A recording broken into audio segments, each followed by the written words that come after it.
Friends, இந்த group 4க்கு இந்த பாடம் ரொம்ப முக்கியம்னு சொல்ல முடியாது. ஆனால் இதில் இருக்கிற சில பாயிண்ட்டுகள் வந்து ரொம்ப முக்கியம் ஃப்ரெண்ட்ஸ்.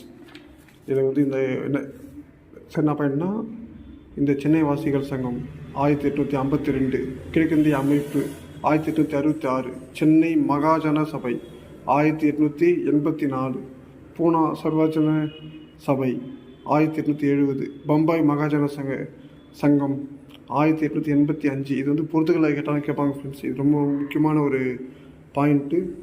ரொம்ப ரொம்ப நுட்பமாக படிக்க வேண்டிய பாயிண்ட் ஃப்ரெண்ட்ஸ். கொஞ்சம் பார்த்து படிச்சுக்கங்க. அதே மாதிரி இந்த பாயிண்ட்டு ரொம்ப முக்கியம்.